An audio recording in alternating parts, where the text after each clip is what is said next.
When my family grew up in Ethiopia, 4 houses down from us was a gentleman named Onni Niskanen.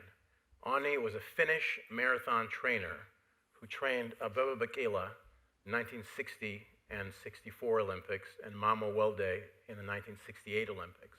They were the gold medalists in all three of those Olympics. And we didn't have television when I grew up, and Onni Niskanen did, and we didn't have 24-hour television. So whenever there was a marathon that was televised, we would go to his house, and we'd sit there for then it was about a 2-hour, 15-minute proposition. Now people like you are doing it in 2:08 and 2:09, and we would sit there, and he would narrate what is going through the mind of a marathon runner as we were watching it. And he'd turn the sound off, and then he would go in his archives and he'd pull out newspaper clippings from the 1960s and tell us about marathons. And for me, that was when I first, I never became one, but I took this fascination with, compared to any other sport, how the marathon is so much more of a mind and a mental game than sort of a physical prowess.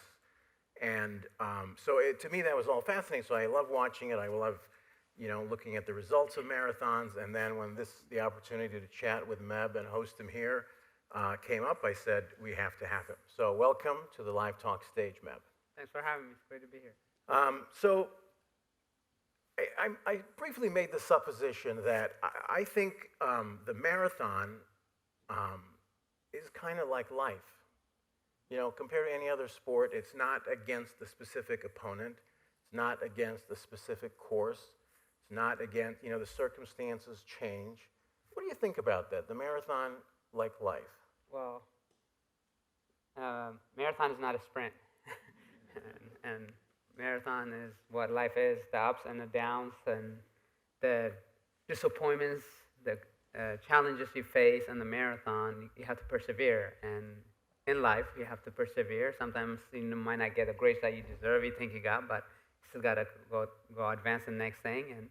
But more importantly, I think it's a lot of mental games. Sometimes in life, you're like, oh, I didn't make it. You don't give up.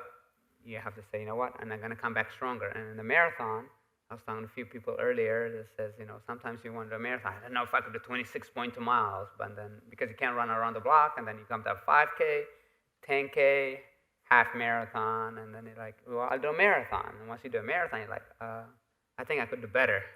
And then you are hooked. But the challenges, the injuries, as is in life, as is in sport of running, and especially marathon, are evident.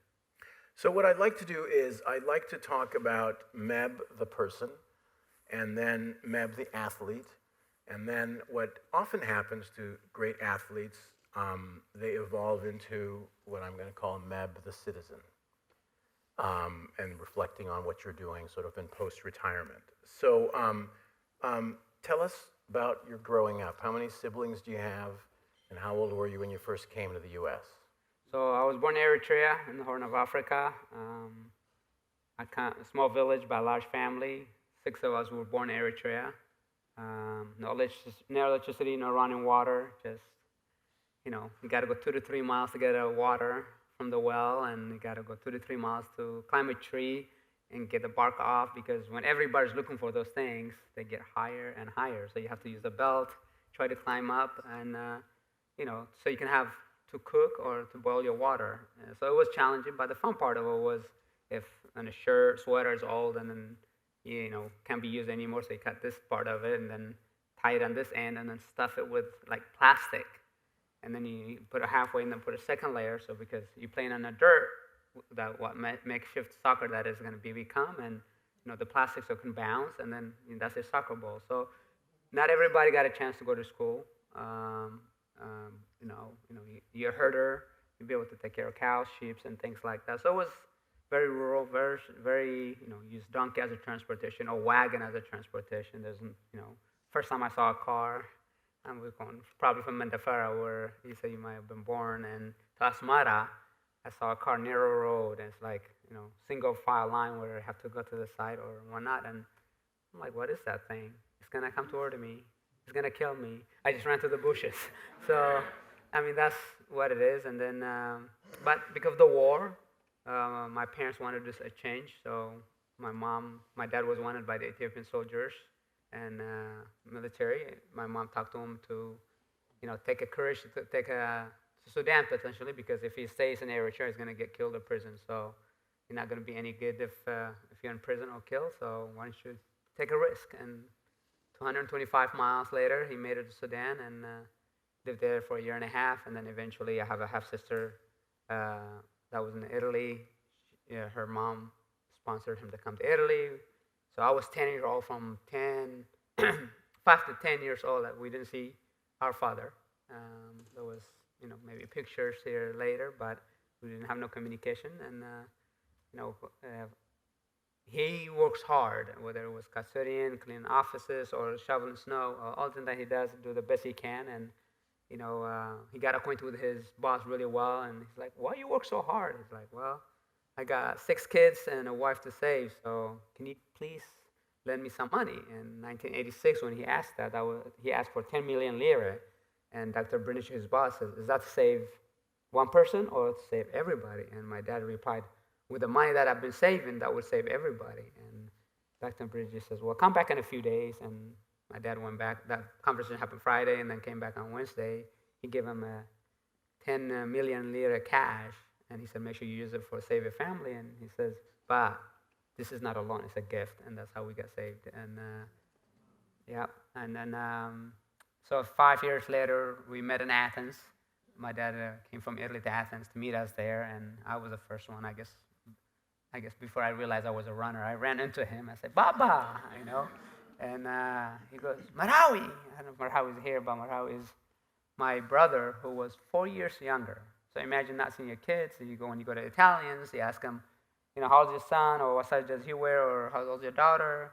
What size do they wear? And send us clothes and things like that. But he realized that in Eritrea we were poor. We barely had food in our stomach, and he was expecting us to be this tall, and we were here. In Italian, they have primero, secondero, tercero, first, second, third course, and a gelato at the end. So you grow a lot bigger, So that's how that's my childhood.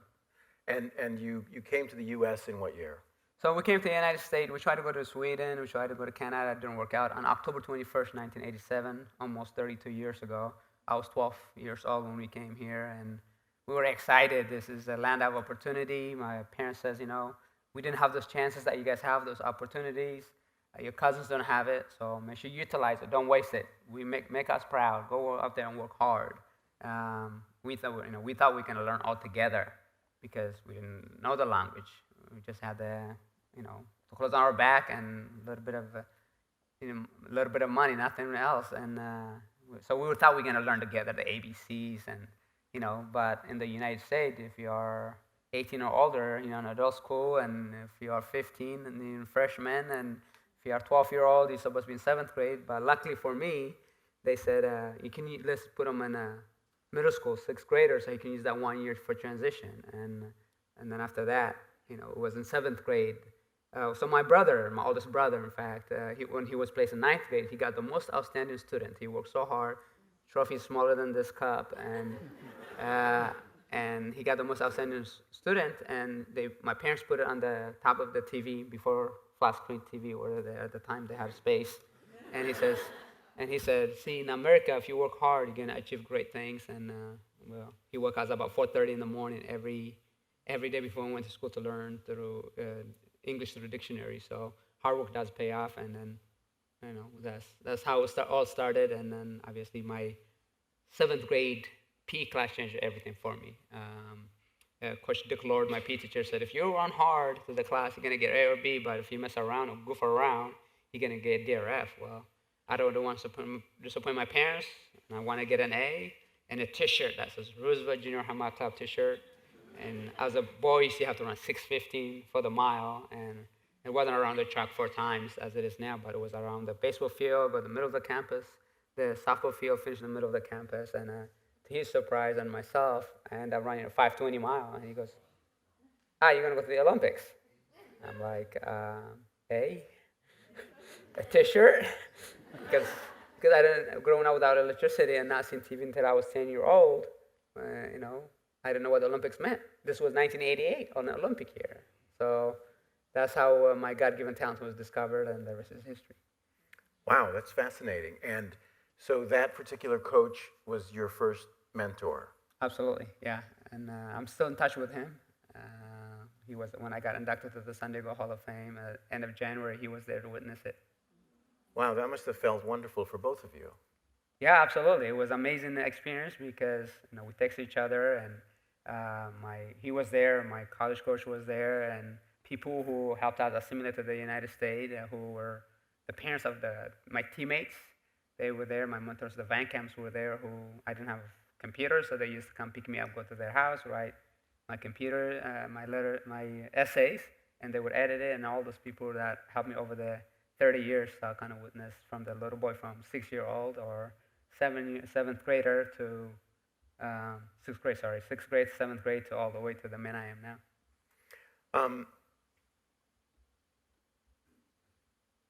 So you started running the mile, and then you eventually started doing 5Ks and 10Ks. What were those like? Well, to run a mile, I mean, it was fun. I really, I improved a lot. To run a mile, I ran that 5:20 by the end of my seventh grade. Consistency was one of my also God-given talent or trait, I guess, because I ran 5:20, 5:17, 5:16, 5:15, 5:13, 5:10. So it was within that range all those times. And I wanted to be on the cross-country team, 5K, and trying to make the team. And then once you become the team, you're like, maybe I can be the number one guy in the team. And then you're like, maybe I could be the conference champion, and maybe I'll qualify for the state and things like that. So it was, as it gotten better in distance, 2 mile in high school was great, and then 5K and 10K at UCLA, including the 1,500 meter, which is almost a mile. And you improve on those as much as you can, but people often ask me, what's your favorite distance? I say, whichever I'm fit for, because when you're fit for the mile, it's fun. When you're fit for a marathon, it's fun.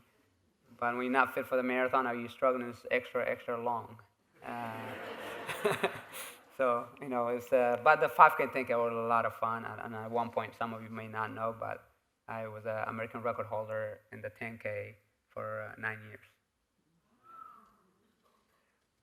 So tell us about the first marathon you run. Not necessarily competitive, but the first time you did all 26.2 miles.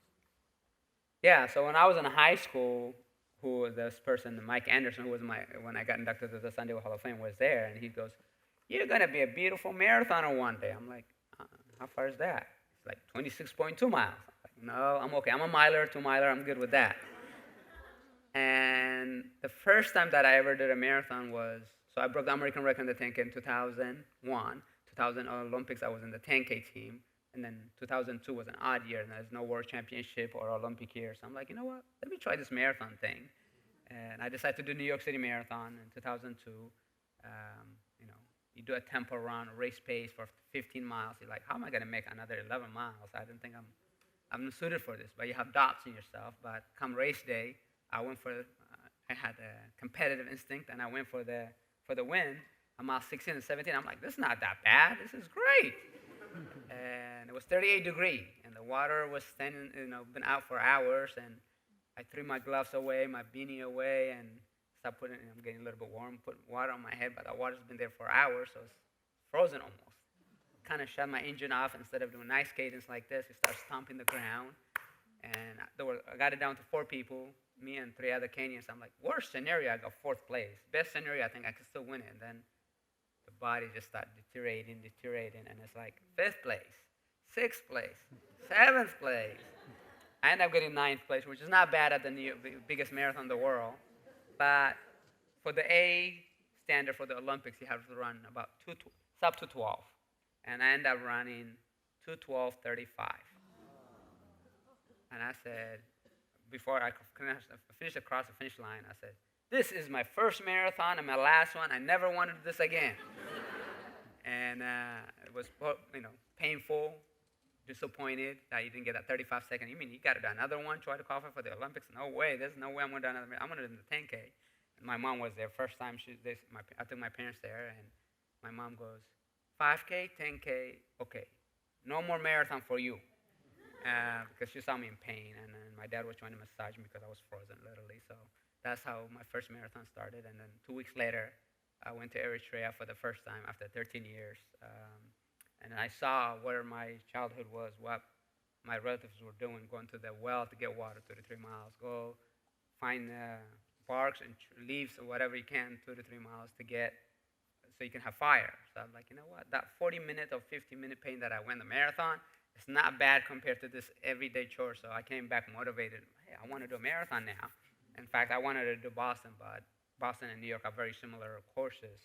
And Coach Larson, my coach, wanted to help me break sub 212. So it's like, let's pitch in Chicago Marathon, which is flat, and then I end up running, which is my positive marathon experience. I didn't go for a win. I just went for the time, 212, and I ran 2:10:03, and I said, oh, this could be fun. And, and the rest is history. So there's 26 marathons that he writes about in the book. We'd be here on a marathon of an evening if we went through all of them. So I've picked a bunch that I want to get into a little more specifics. And actually that New York 2002 marathon was the first one I had some good. Now, would you say that trip to Eritrea is what you came back with motivated to stick with the marathon? Yeah, absolutely. I mean, before that, I didn't want to deal anything with marathon, and it was really tough. And then, but going back to Eritrea, I went with my mom and kind of saw the villages and get motivated. Don't take things for granted. You have this opportunity. Nobody told you to do a marathon. You chose to do it. But these people have to do day in. There's no electricity from sunrise to sunset. They work, and then after that, sleep and do it day in, day out. So I said, you know what? I'm going to go back and try to do the marathon. Did you feel any pressure because of the rich history East African runners have, and Ethiopia and Eritrea in particular, where you thought maybe you had it in you, and there's a legacy and a tradition that you were stepping into? Did that play a role in that? Absolutely. I mean, if there's when you become student of the sport, where there's the mile, and then you become to the 5K and 10K, and you hear about Haile Gebrselassie from Ethiopia, Paul Turga from Kenya, you're like, maybe one day I'll get there, or I want to be the Haile Gebrselassie in the United States, how he was so dominant, how he was so, versatile from indoor to the, he did a little bit cross country, didn't much cross country, about 5K, 10K, and then eventually a marathon. And so, when you hear about Abebe Bikila, my dad telling us the first time about that, first athlete, he told me about Abebe Bikila and Pele, the soccer player. So you hear those things, you're like, but that never crossed my mind until 1997 when I, even though I won state titles and the track and cross country, not cross country, indoor track, I said maybe it was when I won the 4 NCAA titles at UCLA. I said maybe this can be a profession. Before that, I thought people were crazy running. I know I got a scholarship to UCLA, but it just academic became a priority. That's what made sure I got my UCLA degree. What did you study at UCLA? At UCLA, communication studies and business emphasis is what I studied. So the next marathon you did, like you just said, is Chicago in October. What did you do different in that race? In that race in Chicago, I played it safely. I didn't go for the win. I wanted to pace myself. Whereas sometimes as an elite athlete, you're trying to get away from people. You're trying to get beyond your expectation and limits. So I didn't hit the wall. I did not hit the wall in Chicago. I just all right, I'm going to even pace, 5-minute pace, which is about 2:11, and eventually got negative split, which means run the second half faster. And I finished at a 2:10:03, and then the only marathon that I felt so good, I'm like, you know what? I'm going to go for about a mile or so cool down. So that was, whereas before, you can't even walk, you got wounds, injuries, or your body just shivering like this. There's no way you want to do it. But that day, I did go for a little cool down. So very early in the book, you talk about this thing called your run to win philosophy, and that is not necessarily about finishing first. Tell us more about that. Run to win was discovered when I was in high school at the Van Camps, where my academic mentors, and Steve and Gail Van Camp would help me with my paper or help me edit, and then we talk about race strategies. Go out there and do your best you can. When you do your best, that's all that matters. Sometimes you can run your PR, personal record, and finish 5th, you have no room to complain because that's the fastest time you ever ran. There were just 4 people better than you. So, did you run to win? Did you put the effort? And that's what it was. And then I kind of adapted to that, saying run to win doesn't mean get first place, but getting the best out of yourself in anything and everything that you do. So, we all have different goals, different ambition, and determination to get the best out of ourselves. And if you want to finish a marathon, by the time you finish a marathon, you should be happy and proud. For some of us trying to make an Olympic team, you make an Olympic team, you should be happy and proud. When, whether you want to set a goal to say, well, one day I will win the New York, but you end up getting third place, but still give you hope. If I could improve my diet, or if I could improve my training, if I could stay healthy, I got third, but there's room for improvement, and I can do it. And, that was one of the examples. When I finished third in New York in 2005, I said, you know what, the world record holder beat me, the defending champion beat me, and I only had about 8 weeks of training. So it's like, if I can train smart and be there, I got it down to the last mile, I can win this. So it's not that third place, I got third place. No, third place is amazing, but it said, hey, if I can just train properly, I can still have the shot at winning, and eventually came. So in the 2004 Olympic trials in February, where you finished second, and then you won the silver medal later that year. Now, you entertained entering both the 10K and the marathon in that Olympics, didn't you? So did you kind of have a hankering like, I still can do the 10K, or I'm not sure I want to do the marathon? What was going on there? You ended not doing that, though, right?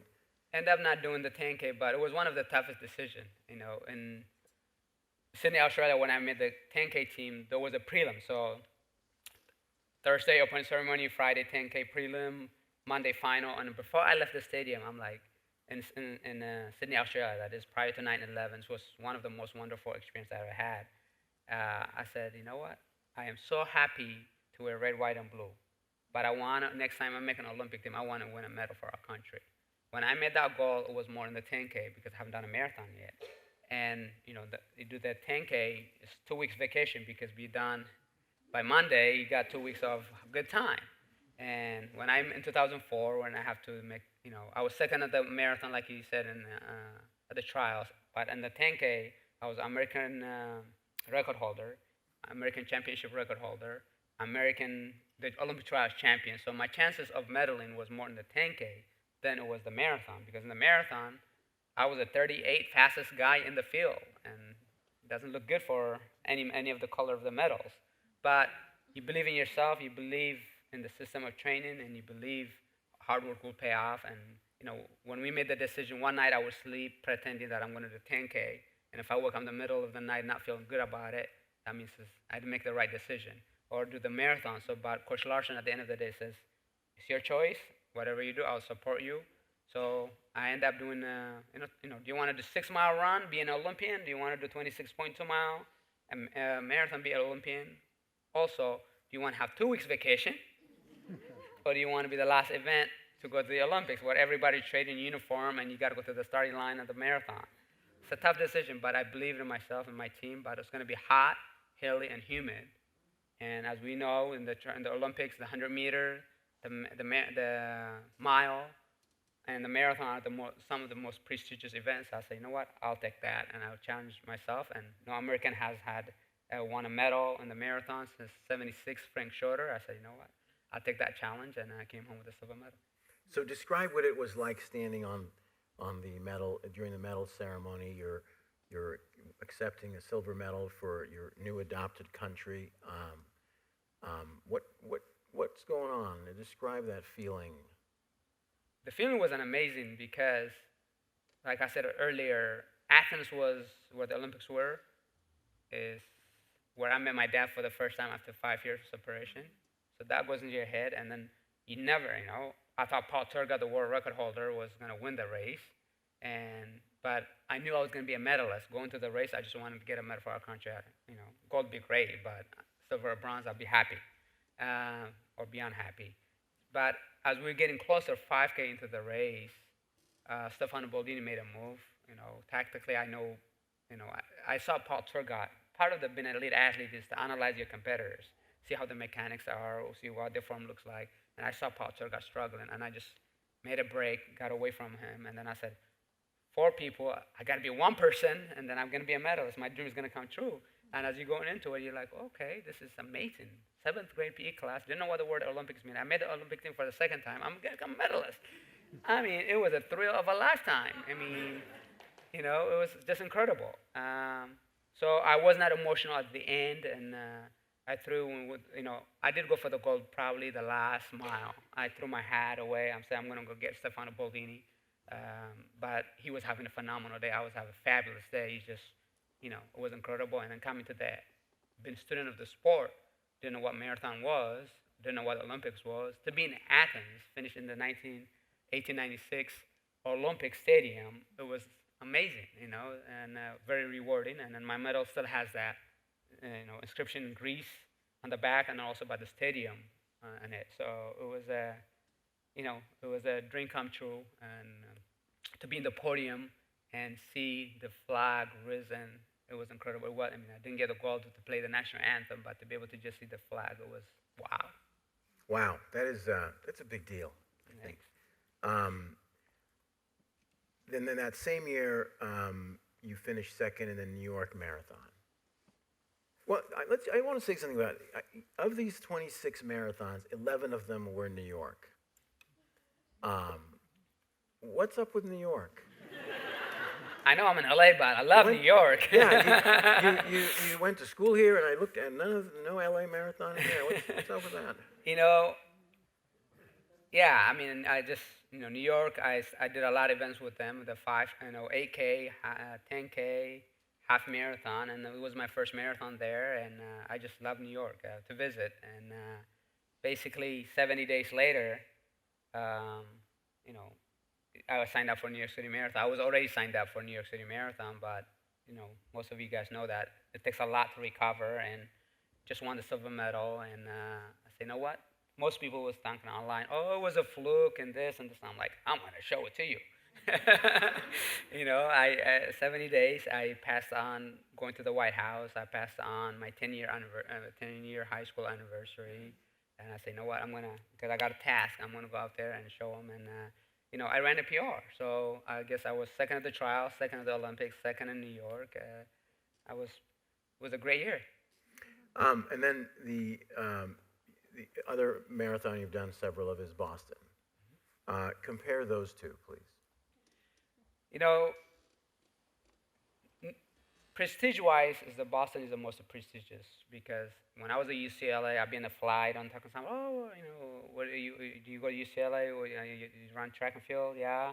And then what event do you do? I'm a distance runner. It's like, well, have you done the Boston Marathon? I'm like, no, I'm still in the 5K, 10K. Well, you got to do that Boston one day. Or if you become a professional, then they ask you, have you done the Boston Marathon? I'm like, no. Or if you tell them, yeah, what bib will you be wearing? Are you going to be in the lead and things like that? And then, obviously, second in New York, third in New York, very comparable time, sometimes the same exact time. So the courses are up and down, very challenging. And then, first time I did Boston, I ended up getting third place. I'm like, I'm good with that. It says, if ever person asks me, have you done the Boston Marathon? I'd be like, yeah, I was third. So that was, I was good with that. And then, but you always believe that you can win it. I've done the Boston Marathon, I believe, 5 times, and then finished third and fifth. And I'm like, that lucrative win. After I became a silver medalist, it was more priority for me to win New York or Boston, because I already have my silver medal. I want to be able to do those things. And but Boston, as most of you know, 2013 the bombing, and then 2014 to be able to go there, greater than ourselves. It was just a unity of running, and 36,000 people, biggest field ever assembled, runners, and they wanted to own the Boylston Street. They just wanted to do something positive, the human spirit, what marathon is all about, resilience and perseverance. And we wanted to change it. When the bombing happened, we just wanted to have some positive energy in there, and I was just great fortunate to be able to be in the lead and be able to go chant USA, USA, come in Boylston Street, and another dream become real. That's the most meaningful victory in my career. I want to come back to that one, but there's 2 marathons I want to talk about a little more. New York, 2006, where you finished 20th, and then London, the one that you did not finish. And the reason why I want to talk about both of these, there were some interesting circumstances in the New York one. I'm going to quote you here. You said, "Do what you can to minimize exposure to risks, but also accept that some things are out of your control." Um, in some ways, that maybe was the biggest lesson I got out of your book, because I think we go into things in life thinking that we can control things. And maybe the best outcome is how well you navigate around the things that you can't control. So talk about that one, and then let's chat a little bit about the London Marathon that you did not finish and you chose to end. So 2006 New York City Marathon, um, been second place, third place there, and then Boston third place. You're like, I am due for a victory here sometime soon. So we had our first child, Sarah, that time in March, and then going November. We, trying to minimize your risk, and helping out with my wife. I never ever checked my racing flats or whatnot. We were flying from San Diego to New York, direct flight. You're like, you know what, the bag's gonna get there eventually, and checked it in. The bag never made it to the car cell. And it's like, oh, we got it. And then it goes 48 hours, and it's like, no, we start panicking. And then on Thursday, stay comfortable, stay in a hotel, and eat food there in the restaurant. There was 8 of us. I guess I was the chosen one. I get food poisoning. And so you're like, oh, lost luggage, no shoes, no uniform, food poisoning. And, it's like, can anything else go wrong? And then obviously, because 4 weeks prior to that, I was trying to go for the American record in the half marathon. So I was very, very fit. And you're like, I didn't even, some people say maybe you shouldn't have run that race, but I'm like, I was fit, I was ready to go, and but I went for it. Eventually, nutrition, you've been having issues, so you have no energy. But I still believe you got to finish the task at that hand, and I end up getting 23rd or so, like say 222, and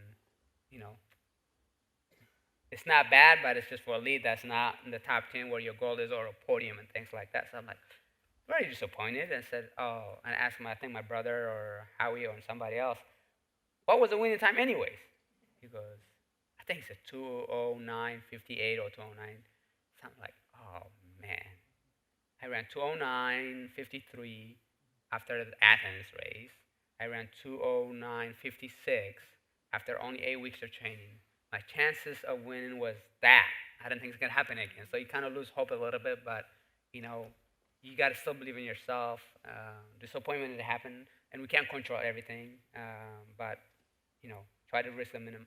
I'm not saying don't take risk, but minimize. We are analytical anyway, so you try to navigate as much as you can, as in the marathon, as is in life. And London, obviously, London was 2007 April. I was pretty fit, but I had some issue right in here that they have to cut the whole skin out because I had about golf size wound, and they drained it, but it was leaking for 48 hours. So they said, let's take the whole skin off, and they took the whole skin off, and then that was in March at the Gate River Run in Florida and Jacksonville, and then that never recovered. And when I went to London, I was hoping to run very fast, but I overstart compensating, protecting this leg. The other one's favoring a little bit, and I start feeling Achilles here. It's very, very challenging. And the guy in London, he does not like if DNF or did not finish. Is very disappointing. He might not be invited back. So I'm like, but I'm thinking November of 2007, the trials, hoping to qualify for the 2008 Olympics. The Achilles is something that if you strain it, if you tear it, it's a career-ending injury. So I'm like, I was still like 16th or 18th place, but at about 16 miles, I said, you know what, I can't take that risk. I got to get ready for the Olympic trials. And I came in, I pulled it out. There's somebody, oh, we'll stretch you. You're still good. We'll stretch you out. I'm like, you have no idea what's going on. I love to, but I got to think. And it was very hard because I believe whatever you start, you got to finish. But that day, the Achilles is very sensitive, and I don't want to hinder it more. And I got to the train. I'm disappointed. All you had is like Meb, the bib, and a t-shirt and singlet, shorts and singlet. He's sitting on the train. They give you, with your bib, you can get in the train, and you're like disappointed. Another guy with 1,000 something comes up. He's like, Meb, what happened? I'm like, oh, my Achilles. What happened? He's like, my hamstring tightened up, and then I'm disappointed, And then he goes, I was facing this way, he was facing this way, and then he sees Haile over there, Haile Gebrselassie, who was a world record holder probably at the time. He goes, Haile's on the train. It's like, no, it can't be. I'm like, even Haile couldn't drop out? So that kind of changed a little bit positive, and then the next thing I know is Stefano Boldini from the 2004 Olympic gold medalist, was on the train also. So I'm like, Haile, what happened? He's like, my chest. I'm like, Stefano, what happened? He's like, my hamstring. And the next thing we know is Khalid Konucci, who won the Chicago Marathon, and I'm mistaken, Haile might not have the record at the time, but Konucci had it. So we got off the train, we see that, what happened? Oh, my hamstring, and then it's like, and everybody, we were in the lead for a while. When we got to the hotel, everybody thought we finished the race, and they're like, congratulations. Congratulations. Short answer, thank you, and just keep going. So that's what happened to the London Marathon. But DNF, sometimes you got to take your cuts and look at the long term. So after the 2008 Olympic trials in New York, you thought about retiring. Yeah, so sometimes you could do everything right, and things don't fall out into the chips where they're supposed to. It really does. For me now, 2007, I just talked to London. He's thinking about 2008. 2008, I had one of the greatest summer that I had that year. And then he's like, okay, Runner's World comes out with this ranking. I was a favorite to win the race. You play smart, work hard. You're like, I am ready for a win. But sometimes we can go over the top. All of us can. And then basically I was too lean too long. I usually like to be weight is kind of a tricky thing, but 121, 122 for racing weight for a 10K. But the lighter, sometimes the better you feel, but it's only temporary. I was like 117, 118 from July all the way to November, and my body just cracked. And then I ended up having pelvis. I didn't know this, but so I'll run you through the journey of that trial. So I'm favored to win. I'm looking for New York, where I started my marathon, where I've been second place, third place. Now, hopefully, can pull the victory, my first victory ever. And we go to the race. About 10 miles into the race, an ambulance gets on the way. Ryan Hall was next to me. I'm like, what's going on? Did they close the road? He's like, let's just pick it up. Let's just pick it up and get it down to 3 people. 3 people go to the Olympics, and then we're on our way. And he goes, isn't it too early? I'm like, no, let's just do it. And he goes, let's see what the next mile is. The next mile was 4:48, and it's like, okay, that's fast enough. That's no problem. Let's just keep the same pace. And then a mile later, my calves start hurting. And then the next thing is, okay, I'm going to win, tanking to maybe second place, but use Ryan to pull you away. And then Dayton Rittenheim comes by. I'm like, I'm in third place. Okay, protect third place. I think Dan Brown comes and passes me.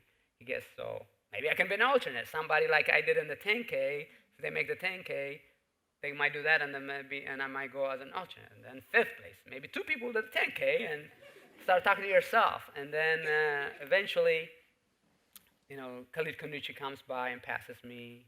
And then one guy named Nate, I believe, he was struggling to do the last 800 meters. He was huffing and puffing. I'm like, God, please help me, this guy. He didn't. The guy beat me. I ended up getting 8th place, but disappointed, and my mind here is I was trying to I didn't have a chance to defend my silver medals, what I'm thinking, and then I count the finish line, and then one of my friend goes, do you know what happened to Ryan? I'm thinking Ryan Hall, because it was a little misty. Did he fall? What happened? He's like, no, Ryan Shea. And I'm like, no, what happened? He's like, he's dead. He had a cardiac arrest on mile 10, and he was my training partner in San Diego and Mammoth. I just went to the ground and just like couldn't believe it. And next thing I know is I can't get back up. When I can't get back up, people carry me, put me in a taxi, go to the hotel, and then here's making that Olympics not a big deal anymore, put life in perspective. And basically, I had my brother Howie say, go check on Alicia, his widow, and can see on her, and she was already checked out. And then the next thing is, I can't walk, I can't stand up. If I have to go from one side of the bed to the other, I have to lift my leg up like this. And I was on my knees and elbows if I want to go to the luggage or to the restroom in the hotel. I'm like, what is this? I remember my wife just says, this is not a way to make a living. You got your college degree, I got my college degree, figure something else. So I was thinking about, that's what we're thinking. Let's pray about it. What I was doing in training was not duplicated what it was on this day. So I still believe in that, but let's pray about it. I'm happy with the silver medal. I'm happy with the American record. If that's what God wants, I'm okay with it. And we prayed, and 10 weeks later is when I realized I had pelvic stress fracture. And I took 6 weeks off, but I needed probably 3-4 more weeks, but I didn't know what that was. So I said, the Central Park was so tough. I saw a doctor. He says, you just piriformis syndrome, your glutes are tight. And so, we don't need to do much MRI, but my instinct would tell me to do MRI because it wasn't just normal the way I was wobbling around. You get hurt after a marathon, but to be able to lift your leg up like this and things like that was really bad. So, yeah, I remember December that year, I talked to my brothers. I said, I'm going to need you more than ever because this is the time probably I'm going to retire. So, I need the support that I need. So there was that close to retiring. And then a year later, you win the New York Marathon. Yeah, a year it's 2 years because November of 2007 were the trials. 2008 I was invited, but I was in good condition, but I didn't feel like I was there to win it. And I did a year and a half. I saw 50 doctors. In fact, here in LA, somebody said he thought I had abdominal tear. We're gonna do surgery. I scheduled the surgery or met with the doctor, and then I got a second opinion, and it was piriformis. That's when the 10 weeks was diagnosed. But and then I saw so many doctors but I did a year and a half of therapy. So once it was diagnosed, I tried to make the 10K team. I ran out of time and finished up 13th, so I couldn't go in the 10K. I tried that, and then 2008 I didn't do New York City Marathon. But then I'm like, my personal Olympic before November 2007, I tell Howie and jokingly my Howie and my wife saying, New York City Marathon will be my Olympics. That's going to be the one I'm going to train for. I can't wait another 4 years to train for Olympics. So that was wearing that USA jersey, having the silver medalist from the 2008 Olympics, the 4-time Boston champion, the 2:03 guy, James Kombai from Kenya.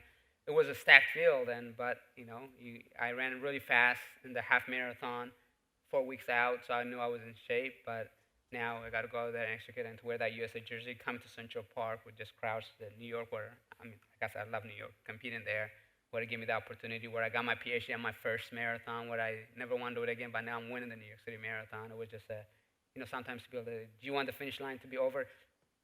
99% of the time, yes, but not the last 100 meters that day. I was enjoying myself. And then you came in first at the Olympic trials in Houston. Sort of fast forwarding to 2012, in preparation for the 2012 Olympics, where you finished fourth. And you say that that was your most satisfying race. Tell me why. So what had happened at the trials was what I thought was going to happen in 2007 trials in New York.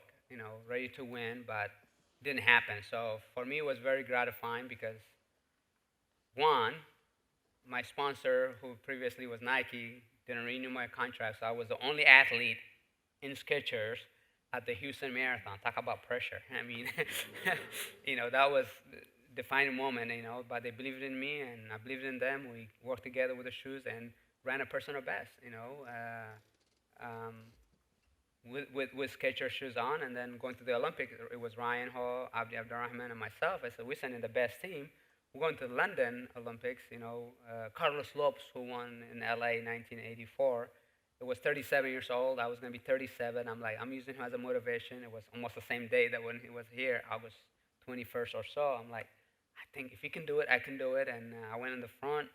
I tried to do the best that I can, but the cobblestones in London where a lot of churns and that foot that I had it started hurting back really bad. I had the wrong drink. I had a cramp on my 5K into the race. I'm like, people often ask me, do you enjoy where you run? Do you enjoy the scenery? I say, no, I don't. I'm competitive, my head down, trying to do every stride count, and look what my competitors are doing. But my goal at the London Olympics was to be top 3 or top 10.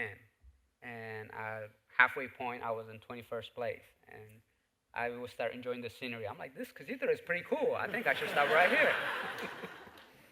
And I looked down, I saw the USA jersey on my chest. I'm like, you know what? How many people would love to be in your shoes right now?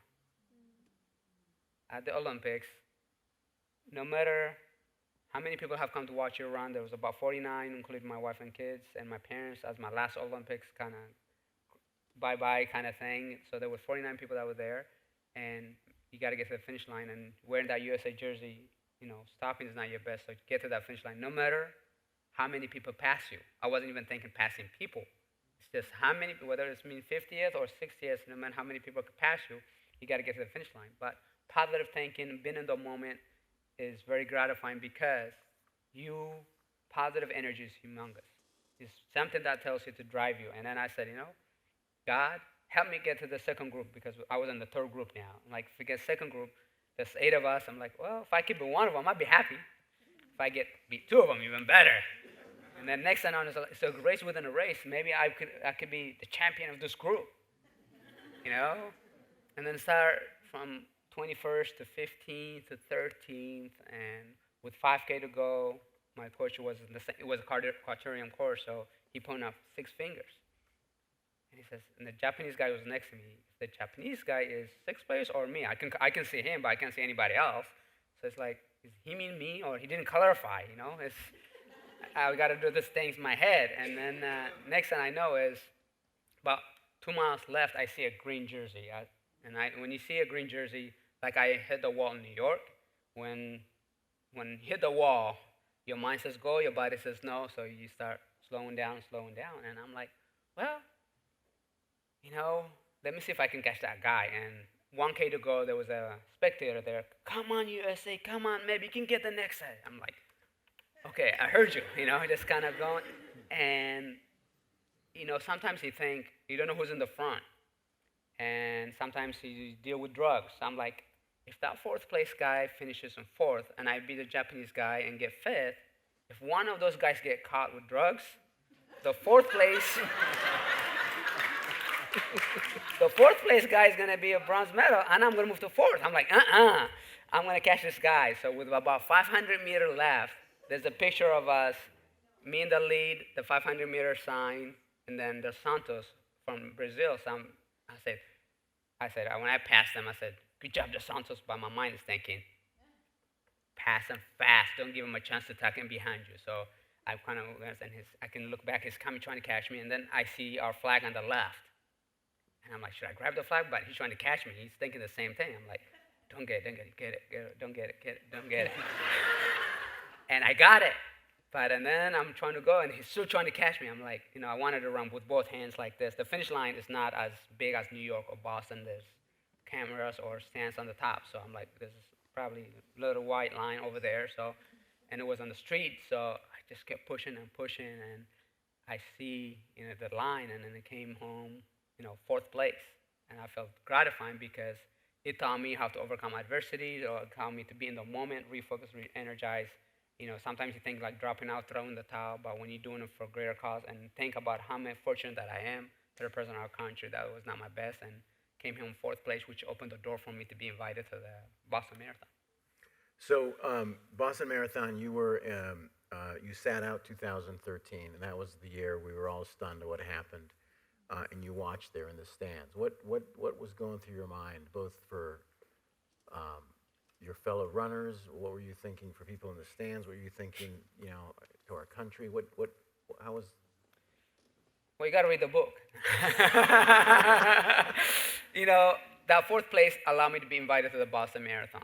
And 2013, due to an injury, I could not compete. In fact, I dropped out. I didn't start the race. I pulled out from the race. Ryan Holt pulled out from the race. Abdi pulled out from the race. I'm like, Howie, my brother manager, I said, put me in the race. I think we need an American there in the front to be able to, I might go 10 miles, but I know I can't go the whole way, but, we need a representation. And I'm like, the emotion is taken out of me. I can't allow to do that. Just go there. I have to do sponsors and things like that. But then I never get to see my fellow runners finish because I'm getting media reporting, or I'm doing media or drug testing. So that day I said, you know what, it's a nice day. Let me get a couple of layers of clothes on and watch in the grandstand. I say, why don't you get me a grandstand? Because I was watching in the hotel room and people get in front of you. They want to talk to you. I said, I just want to go watch. And I went to watch, and I stayed there for like 4 hours. I got cold. My friend Rob Hill gave me the jacket, and I'm like, oh, those condos across the street where the flags were. I'm like, those people, we should go crash their party. I'm like, I'm gonna ask them. All I need is hot tea, I'm not, it doesn't even have to have sugar. Just give me tea because I was cold, But it would take like forever to go to the security, go to the other side, and I said, no, I'm gonna stay. And then 5 minutes or so before the bombing, I had an appointment. I had an hour. I was gonna do Universal Sports. Analyzing how the race unfolded. I said I needed at least an hour to see who was in the lead on the male and females and do those things. I needed an hour, and I left. And next thing I know is I got to the lobby. The person that walked me through says, there's bombing on Boylston Street. I'm like, no, it can't be. There's so many runners. I left my brother there, and this, and can't be. I throw the F-bomb, and then you just cry. All you could do is just cry. And basically, that afternoon, Bonnie Ford from ESPN asked me, was on lockdown, everything. So, are you gonna come back, or are you fearful?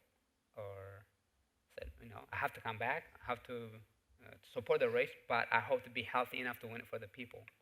So that afternoon, besides, when I was watching the race, I sent a text to Ryan Hall, my fellow runner, just say, hey, we can do this. When I saw the winning time, 2:10:22 or something, I said, we can do this. Then that afternoon, the interview from ESPN asked me, are you going to come back? I said, no, I just hope to be healthy enough to win it for the people. So my goal was already set in that way, but, we don't want 2013 to happen. But for that whole time, until August, a little over a year, I was thinking, what can I do to help? What can I do to do? Every time you see the Boston Strong or the Be Strong hat and all those things, it's a constant reminder to, are you doing the right thing? Are you working hard? And come April 21st,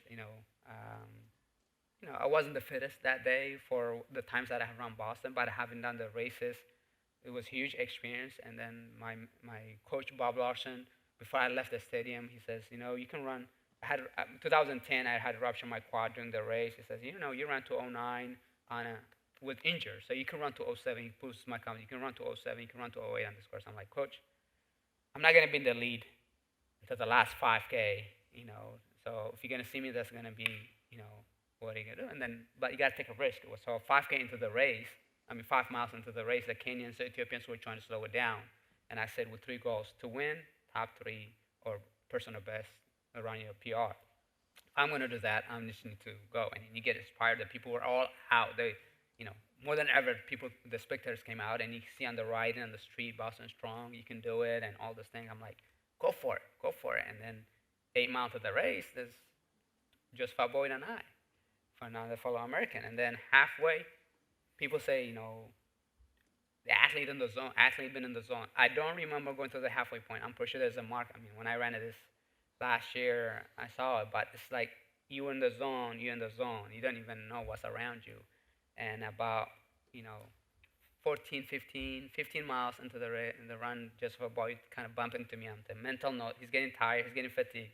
The hills are coming, so you might want to be by yourself. Just keep pushing, and basically that 16th mile, I talked about that 5:20 mile. When the weight of the nation is on you, when you're thinking positive, when you have the victim's name on your bib to draw inspiration, you want to do it for a cause. That mile just became a 4:31. With 10 miles to go, hurting pretty badly, thinking dropping out, but you're still in the lead, and people are chanting, they're doing the waves, chanting, people are saying, USA, USA. I'm like, USA, USA. I'm like, concentrate on the race. And, I had to do a lot of visualization, and it came down. I had a vision that it came me and somebody else on Boylston, but I don't know who won. That's the dream that I had. about 5K into the race left, after the hills are over, something told me look to the right. Boston is point to point. There's no turns that you can look back, but something told me look to the right. I look to the right. I look orange shirt. I have no idea who it is. I've been leading for 23 miles. Now I'm about to get caught. And I'm like, three things came to mind. Save your energy for Boston, trying to maintain the gap, or trying to extend the gap. I said the first A plan is not good. If he catches up to me, he's going to have the mental edge. So don't allow him to do that. Try to maintain the gap, try to extend the gap. And at 24 miles, a mile later, a lot of things, bad things happen. You're pushing.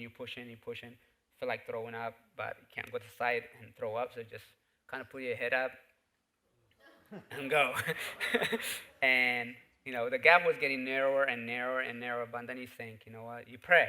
You got the victim's name, give me their spirit, use the crowd, and then you say, if he's feeling that good, or if he's good, he would have been next to me. So he must be hurting. So keep pushing harder, mechanics. And then, with 1K to go on overpass, there's a little bit, it says 1K to go. I'm like, why does they have to put that sign there? If it was a mile, I would be okay, but 1 kilometer, they're going to say, the Kenyans or the Ethiopians, I have no idea who it is behind me. They're going to know exactly how far 1K is. They're going to push hard. So I'm like, oh, that's not, I wish it was a mile. And then you come down, you like lean forward, chin down, just keep going, and then up the hill, short stride, just keep moving. And the first turn comes. Blind corner is going to come. Hereford, make a right and left on both. And so I said, for me right now, as soon as I make the turn, sprint as hard as he can. By the time he comes to the scene, make the gap look bigger. And then hopefully he would get discouraged. And that's what I did. And then I crossed myself and, make left on Boylston. He I know the finish line is on Boylston. It looks right here, but I know for sure it's not 200 meters, 600 meters down the road. Don't trip yourself, and use the motorcycle, the police motorcycle to pace you. If you pick it up, they're going to pick it up. If you slow down, you're going to slow down. So just use them. And then, with the catastrophic moment of the 2013 bombing happened, I crossed there, and it was just a joy to be able to chant USA, USA coming in, and it's never over until the tape touches your chest. So it was a sense of relief to say, God, thank you for this time and for all of us to be able to just be the Boston champion, which, going, yeah. Okay, so let's open it up to questions from the audience. I always like to remind people at Live Talks LA, questions typically start with a W or an H, sometimes a D. They are generally short, and here we don't believe in two-part questions. So Darlene has a microphone. Just raise your hand and she'll come and get you. Hi, Meb. First of all, welcome to LA and go Bruins. Go Bruins. I know you spent a lot of time in Mammoth, and you're part of the Mammoth Track Club. Can you elaborate on the time you were up there and the training that you had up there? So I started, in my UCLA days, the team used to go to Mammoth. Freshman year, I didn't because I wanted to be a head academic, so I took a English and psychology class. So I didn't go to Mammoth. I never knew where Mammoth was. So that was summer of 94, 95. I go there. I'm like, wow, this is a beautiful place. Go Bruins. I said, Bruins should be in Mammoth. They should bring UCLA to Mammoth. This is endless trails, because you're saying you're going to go 15 minutes, you come an hour and 15 minutes later and things like that. And so that, I fell in love with that. But obviously UCLA is here. Once I finished college, 2001, after Sydney Olympics, we went to Mammoth. The first time that I did 3 weeks of altitude training. Phil Price was a guy I would train with from Arkansas, and we're driving down from Mammoth to UCLA to do a week's sea level training, and then competing at the Stanford 10K.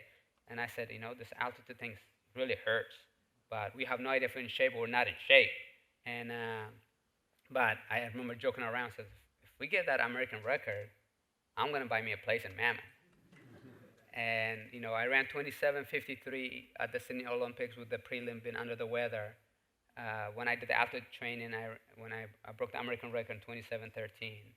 And I said, that's what the Kenyans are doing. That's what the Ethiopians are doing. I'm going to invest in Mammoth. So Dina Castor and myself were the first few people in Mammoth Lakes, and then eventually became Run USA California, and then became Mammoth Track Club. And then I was part of that Mammoth Track Club until 2013. Hi, Meb. It's an honor to speak to you. Quick question just with regards to modern day training.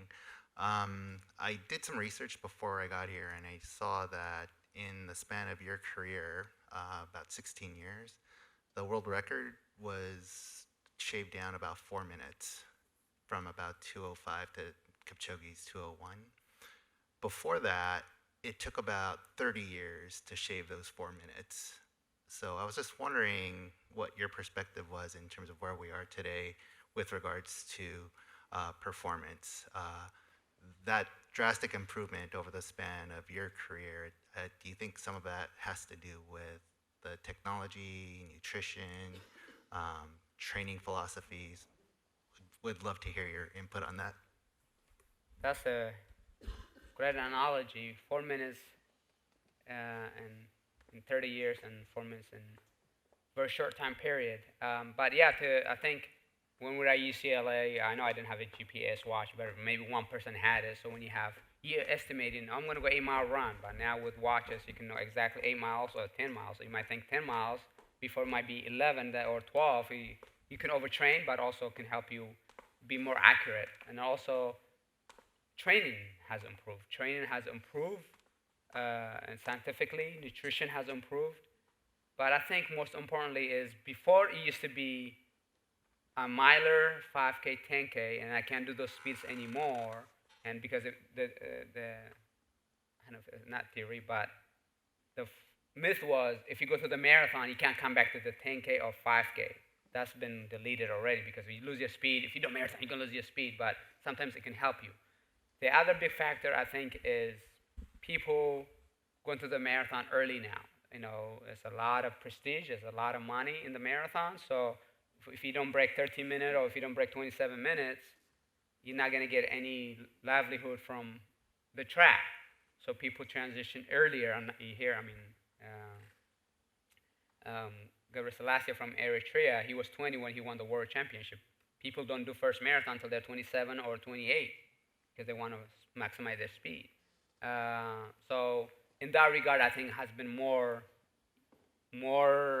young people are doing marathons, so it's easier, their agility, their training, and they might not have the experience or longevity, but for the time they're maybe 19 to 25 or 26, they're packed a lot and they can improve a lot more time, I would think. All right. Thank you so much for being here. Also, a friendly reminder, the LA Marathon Sunday. Can you talk a little bit about diet while you're training and also before the race? Thank you. Yeah, I think nutrition is very, very important. I think I learned that in 1997 when I was at UCLA because growing up poor, eating dirt at times, when you see food, you want to make it up for the time lost. So I love to eat, and so exercise physiology. When I was taking at UCLA, it did an analysis, everything for the whole class. A project, write down everything you eat, how much water you're drinking, and also what kind of exercise that you're doing. And I wrote down and showed to him, and he goes, "Well, you're lucky. You got good genetics because otherwise you would be obese." Seriously, because I would have in the breakfast. Dorm life, everything's there available for you. So I would have French toast, cereal, pancakes, and I would go to campus, and I would come back intentionally to come have lunch. And then I would have dinner, lasagna, pizza, or chicken. And he says, literally, you're lucky you run, you're lucky you got good genetics, otherwise you'd be in trouble. And he says, I'm not saying don't have any of those, but choose one. My performance just took off after that, really. That's when I won my 4 NCAA titles. So nutritionally is important, recovery is important, and especially as we get older. Anything and everything that I was eating when I was 25, 23, but as I got older, I got a bit picky. Now even because of that study, every time I usually go to before even when I was doing long runs, like, I did a long run, just eat whatever, but I would cut it right in half. If you have a burrito, cut it in half to eat it there, and half to take it home. You can have it another day. But I changed dramatically in 1997. I would just do a turkey sandwich to go and have a banana or some when I went to the campus, so I didn't have to come back. So discipline is very important. If you have it around the house, as I got older, I would have 5 fruits a day. I would have, nuts around. Just don't go hungry. Graze throughout the day versus saying, "Oh, I'm hungry. I'm going to have the whole thing," because that's not good. And pre-marathon, before my tempos or long runners, I always had my mom always made spaghetti meatball before races, and so I would have that. And when I was traveling, I usually have Olive Garden. Um, and then protein. I love eggs. I love to have eggs.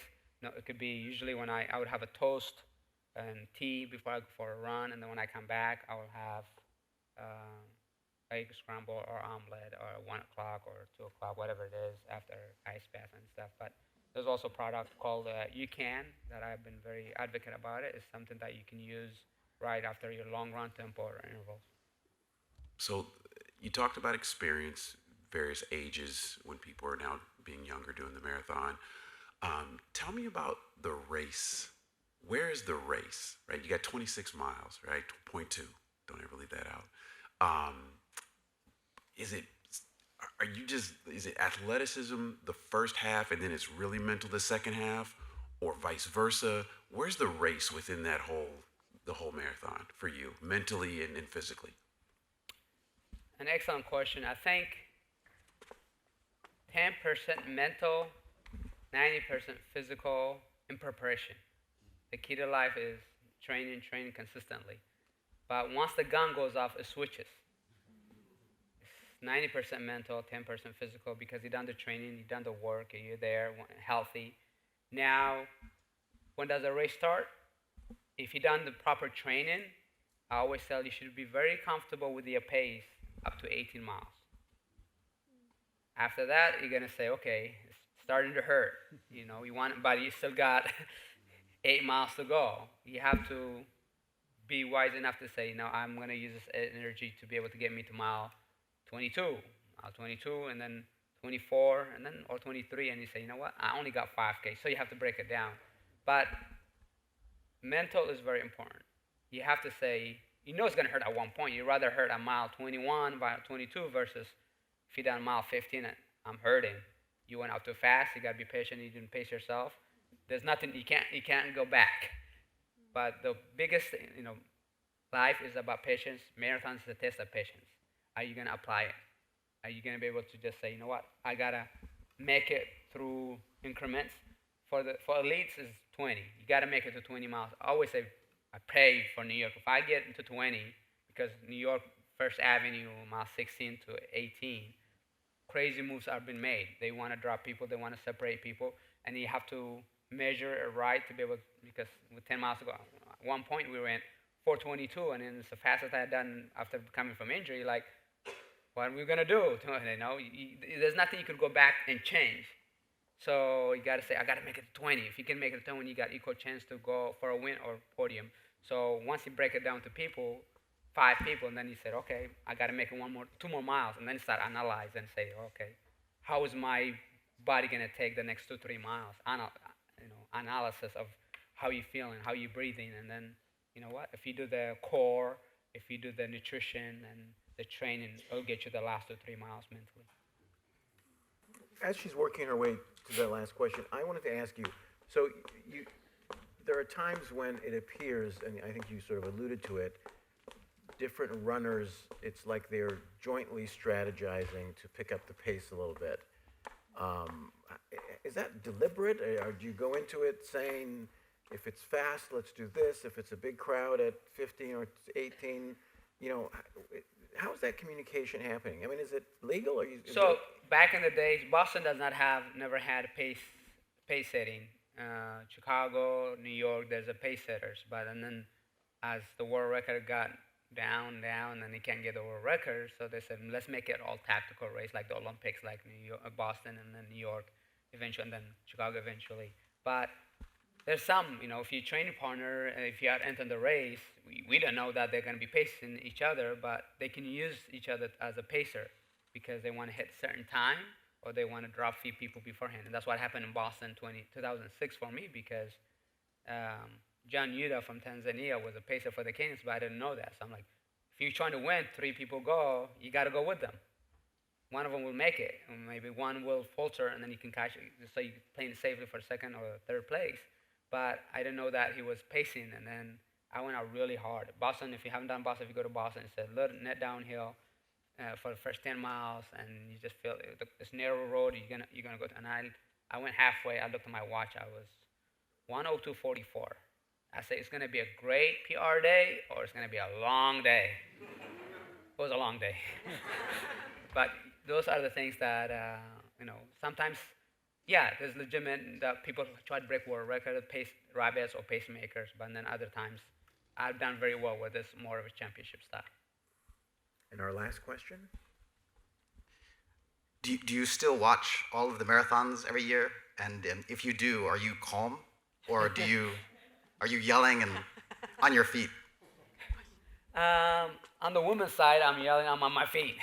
On the men's side, I watch the races. I love running. It's done an amazing thing in my life, and I'm still love to be involved with it. And I do charity work, and sometimes you don't get a chance to see the races, but you can't help the competitive of you, So like Boston, for example, this last year was really gutsy, windy, wet, and I'm like, oh, I'm happy. I'm so happy I retired.